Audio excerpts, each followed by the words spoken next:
আপনাদেরকে ভয়াবহ আপডেট জানাবো। ট্যাগলাইনটা যেমন দেখছেন সেরকম কিছু একটা ঘটতে যাচ্ছে, ইনসাইডে অনেক ঘটনা ঘটছে, সেই ঘটনাগুলো জানবো। তার আগে একটা ফ্ল্যাশব্যাক করব। এই অডিওটা হয়তো বিভিন্ন সময় শুনেছেন, আমি জাস্ট আপনাদেরকে রিকোয়েস্ট করব 40 সেকেন্ডস আমরা একটু শুনে আসি আমাদের এই বোন কি বলেছিল, তারপরে মূল কাহিনী শুরু করব। 40 সেকেন্ড চেয়ে নিচ্ছি আপনাদের কাছ থেকে, অডিওটা শুনে আসুন।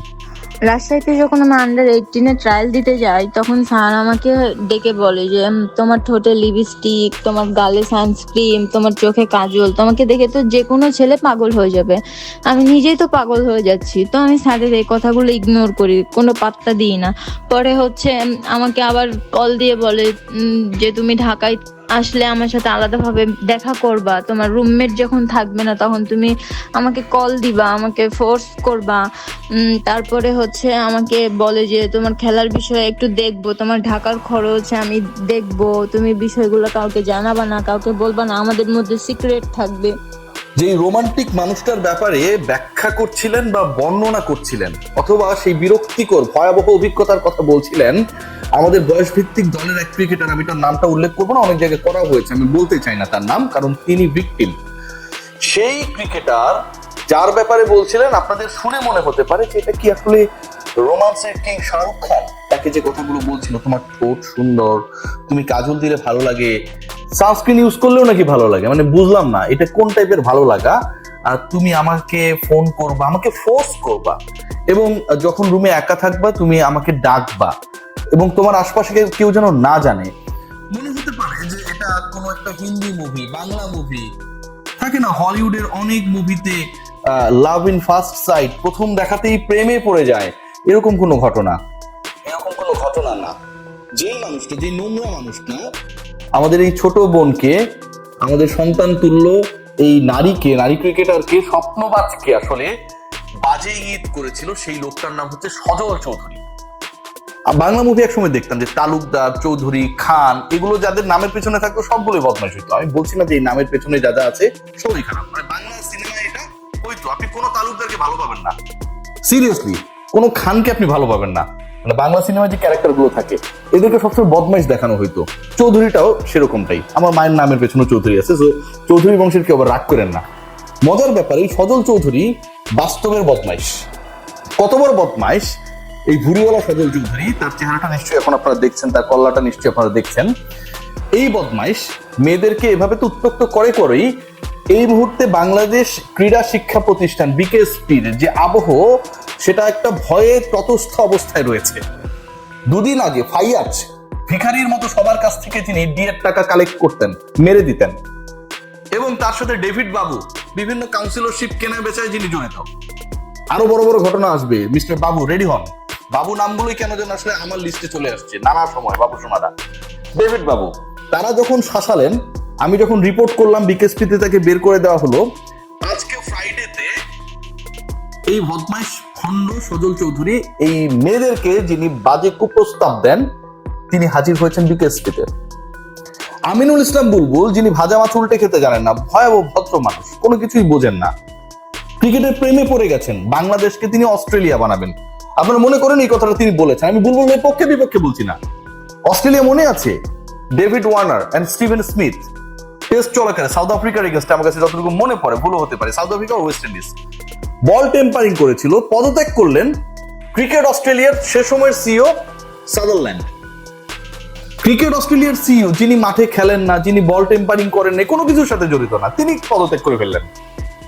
অস্ট্রেলিয়ার ক্রিকেটকে বাংলাদেশের ক্রিকেটে রূপান্তরের চেষ্টা বা বাংলাদেশের ক্রিকেটকে অস্ট্রেলিয়া বানানোর চেষ্টা, স্বপ্নর চাপাবাজি করে যে বুলবুল ভাই আসলেন ক্ষমতায়, সেই তিনি এত বড় ঘটনা ঘটার পরেও অস্ট্রেলিয়ার আঙ্গিকে বাংলাদেশের ক্রিকেটকে তিনি সাজাবেন, এই বাটপারদেরকে, বদমাইশদেরকে, ফাত্রাদেরকে, লুচ্চাদেরকে এখন পর্যন্ত অভিযুক্ত যারা, ভয়াবহ অভিযোগ, এবং এগুলো প্রমাণিত হবে আপনি ফেয়ার যদি করেন। কারণ একজন বলেনি, অসংখ্য মেয়ে বলেছে, অসংখ্য নারী ক্রিকেটার বলেছে। একজন নারী ক্যামেরার সামনে কখন এসে কথা বলে, নিজের বোনের দিকে, মায়ের দিকে, সন্তানের দিকে তাকান না। এরা কেউ কোনো বেনিফিট নেওয়ার জন্য আসে নাই যে এই কথাটা বললে আমি কোটিপতি হয়ে যাব, আমি ভিন্ন দেশের সিটিজেনশিপ পেয়ে যাব, ক্রিকেট বোর্ডের প্রেসিডেন্ট হয়ে যাব, কিংবা কোনো একটা রাজনৈতিক দল জামাতে ইসলামী, বিএনপি বা এনসিপির মনোনয়নে এমপি হব, তা কিন্তু না। কতটা বাধ্য হলে ক্যামেরার সামনে এসে কেঁদে এই লম্পটদের কথা বলে। সেই লম্পটটা এখনো তাদের পদে বহাল। বাংলাদেশকে অস্ট্রেলিয়ান বানানোর স্বপ্ন দেখা বুলবুল ভাই, যেহেতু অস্ট্রেলিয়ান টাইমের সাথে আমাদের এই মুহূর্তে 5 ঘন্টার ডিফারেন্স, তিনি সম্ভবত ঘুমিয়ে থাকেন যখন সজল চৌধুরীরা নোংরামি করার জন্য আজকে বিকেএসপিতে যায়। আটকাতে পারেন না। কালো একটা গাড়িতে করে গিয়েছে, টয়োটা এলিয়ন, নাম্বারটা আমি এখনো পাইনি, স্যাটেলাইট থেকে ভালোভাবে আসে নাই।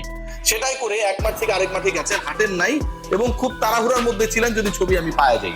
সেটা তো আমি পাবোই, আপনি ওখানটায় গেছেন আমি পাবো না? ভাবতে পারেন বাংলাদেশ ক্রিকেটের সাথে জড়িত মেয়েদেরকে কি পরিমাণ pressure from the mother organization Bangladesh cricket board থেকে দেয়া হচ্ছে টেকনিক্যালি। সজল চৌধুরী, ফাইয়াজ, ডেভিড বাবুরা মেয়েদেরকে এখনো অ্যাকিউজ, যারা আরো 8 দিন আগে যারা অ্যাকিউজ, তারা এখন পর্যন্ত ওএসডি না। এই যে কমিটি করা হয়েছে, এই কমিটি কি করছে এটাও কিন্তু একটা বড় প্রশ্ন। 2 দিন 3 দিন পর পর আমরা নিউজে দেখি যে তৃতীয় দফা দ্বিতীয় দফা ঢাকার ডিসি চেঞ্জ করা হলো, 14টা জেলায় 15টা জেলায় জেলা প্রশাসক চেঞ্জ করা হয়েছে। কেন ভাই, কেন হয়েছে?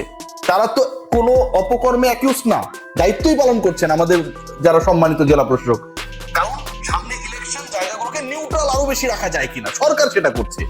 অথচ যারা অ্যাকিউজড, যাদের বিরুদ্ধে এরকম লম্পটের অভিযোগ, সেই লম্পটরা বাংলাদেশ ক্রিকেট বোর্ডে শপথে থাকে, বিকেএসপিতে যায় মেয়েদেরকে শাসন, আর বুলবুল হচ্ছে বাংলাদেশকে অস্ট্রেলিয়া বানায় ফেলবে। মারহাবা ভাই, মারহাবা। আইসিসি এই মুহূর্তে যে খবর আমার কাছে রয়েছে, আমি আমার কানেকশনে খবর নেওয়ার চেষ্টা করি। এই যে ঘটনাগুলো ঘটেছে, Jahanara is not only a case, Jahanara কিন্তু একটা সিঙ্গেল কেস না। এখানে রোমানা স্টেটমেন্ট দিয়েছে, খাদিজাতুল কোবরা স্টেটমেন্ট দিয়েছে, টুম্পা স্টেটমেন্ট দিয়েছে হচ্ছে ক্রিকেটার হ্যাপি। আমরা যদি খেয়াল করে দেখি, স্টেটমেন্ট দিয়েছে আদুরি, অসংখ্য ক্রিকেটার, সুক্তারা, অসংখ্য ক্রিকেটার কথা বলেছে এই লম্পটদের এগেনস্ট, এই প্রসেসের এগেনস্টে। এই মুহূর্তে যিনি ক্যাপ্টেন্সির আড়ালে পুরো দলটাকে ফ্রাঙ্কেস্টাইন স্টাইলে চালান, তার এগেনস্টে বাংলাদেশ ক্রিকেট বোর্ড সেই ক্যাপ্টেনকে who is not the formal part of NCL বিকেএসপিতে থাকার ব্যবস্থা করে দিয়েছে এবং সেখানটায় তিনি মোবাইল চেক করেন। আইসিসি এখন যে স্ট্যাটাসে রয়েছে এ ব্যাপারে, যেহেতু আমিনুল ইসলাম বুলবুল তিনি নিজেই চিঠি গায়েব করে দিয়েছেন, নাজমুল আবেদিন ফাহিমের নামে যে চিঠিটা এসেছিল ওই লম্পটের অভিযোগেই সেই চিঠি এসেছিল। তিনি লম্পটকে লম্পট না সেটা পরের হিসাব, কিন্তু অভিযোগে চিঠি এসেছে এবং সেই চিঠি আপনি 2 মাস থেকে গায়েব করে দিয়েছেন। তার মানে কি? তার মানেটা কি দাঁড়ায়? আমার পকেটে টাকা আছে, আমি বলতেছি আমার পকেটে টাকা নাই, তার মানে মিথ্যা বলাটা মানেটা কি? কারণ আমার অন্য কোনো একটা উদ্দেশ্য রয়েছে, অন্য কোনো একটা ধান্দা রয়েছে, চিন্তা রয়েছে। আমি যখন এরকম অভিযোগ আসার পরে কনফিডেন্স নিয়ে সেটা তদন্ত করি না, ওই আত্মবিশ্বাস নিয়ে আমি যখন ইনকোয়ারি করি না, আমি লুকিয়ে রাখি, ঠিক তখন আমি কতটা শুদ্ধ হতে পারি সেই বিসিবির এগেইনস্টে ICC is about to take active action. Bulbul সাহেব মনে করছেন তিনি পার পেয়ে যাবেন, মিষ্টি মিষ্টি কথা বলে পার পেয়ে যাবেন। আগে আইসিসিতে চাকরি করেছেন, 2-একটা সোর্স রয়েছে, ফোন টোন হোয়াটসঅ্যাপ টেক্সটের মাধ্যমে তিনি কিছু জেনে যাচ্ছেন। ব্যাপারটা সেরকমটা না, একদমই সেরকমটা না। কি হতে যাচ্ছে আপনাদের চিন্তার বাইরে। কিছু লম্পটকে বাঁচাতে গিয়ে বাংলাদেশের ক্রিকেটটাকে আমাদের প্রিয় বুলবুল ভাই, আপনারা এখন বলবেন যে রিয়াসত তামিম ইকবালের চামচা, ভাই এই কথাটা আইনেন না। কি ঘটতেছে আপনারা চোখের সামনে দেখতেছেন, পুরো ধ্বংস করে দিচ্ছে। বাংলাদেশের নারী অধিকার নিয়ে কত সংগঠন কাজ করে, কত নারী নেত্রী রয়েছে, কত বেসরকারি সংস্থা রয়েছে, কোর্ট রয়েছে, কারো কোনো বিকার নেই। 8 দিন হয়ে যাচ্ছে আপনারা কোনো বিকার নেই আপনাদের। আমি একলা প্রত্যেকটা দিন কন্টেন্ট বানাচ্ছি। আমি জানি না কেন এটা হচ্ছে, আমি জানি না বাংলাদেশের ক্রিকেট, বাংলাদেশের নারী ক্রিকেটারদের নিয়ে কেন এই অবহেলা। আজকে যদি এই স্টিগমাটা স্টাবলিশড হয়ে যায় by any sanction from ICC, Aminul Islam Bulbul মুখ দেখাতে পারবে না। এখন পর্যন্ত 72 ঘন্টা হয়ে গেছে, কি কারণে নাজমুল আবেদিন ফাহিমের চিঠিটা লুকিয়ে রাখা হয়েছিল মন্ত্রণালয়ের বিসিবিকে ফরওয়ার্ড করার পরেও সেটার ব্যাখ্যা আমরা পাই নাই। এশিয়া কাপের টাকা নিয়ে যে 2 নম্বরই হয়েছে সেই প্রশ্নটা উঠেছে, সেটার ব্যাখ্যা আমরা পাই নাই। কি কারণে 8 দিন পেরিয়ে যাওয়ার পর এই যে হাই প্রোফাইল তদন্ত কমিটি, তারা কেন সুপারিশ করে না যাদের বিরুদ্ধে অভিযোগ তারা কোনোভাবেই ওই নারী ক্রিকেটারদের আশপাশে ঘেঁষতে পারবে না? অভিযোগ কার বিরুদ্ধে? নারী উইং এর সাবেক চেয়ারম্যানের বিরুদ্ধে, নারী ক্রিকেট বোর্ডের যে নারী উইং রয়েছে সেই উইং এর অন্তত 5 জনের বিরুদ্ধে। তো এদের বিরুদ্ধে অভিযোগ, এদেরকে আপনি বহাল রেখে আপনি তদন্ত করবেন? এটা পসিবল? এটাই আপনারা করছেন। এই লম্পটরা যারা ছোট ছোট মেয়েদের ঠোঁট থেকে পাগল হয়ে যায়, চোখে কাজল দেখলে এরা পাগল হয়ে যায়, রুমে একা কখন থাকবে তখন যেতে চায়, চিন্তা করতে পারেন। ভেঙে বলি, এই লম্পটরা একটা ছোট্ট মেয়ে রুমে যেতে চাইবে কেন? কি কারণে যেতে চাইবে? কাউকে জানাতে না করবে কেন? কারণ এই লম্পটরা নিজেদের কাপড় খোলার জন্য সবসময় রেডি থাকে, এই লম্পটরা সবসময় এটা করার জন্য রেডি থাকে, এই কামটা করার জন্য রেডি থাকে। এটা করতে গিয়ে পুরো ক্রিকেট বোর্ডেরই যে কাপড় খুলে ফেলছে, বিবস্ত্র করে ফেলছে, সেদিকে কেউ তাকাচ্ছে না। অস্ট্রেলিয়ান দৃষ্টিভঙ্গিতে যদি দেখেন তাহলে এগুলো কোনো কিছু মনে হবে না ভাই। একটু বাঙালির চোখে দেখার চেষ্টা করেন, আমাদের মেয়েদের সম্মান সম্ভ্রম অনেক বেশি গুরুত্বপূর্ণ। টেক কেয়ার, বুলবুল ভাই।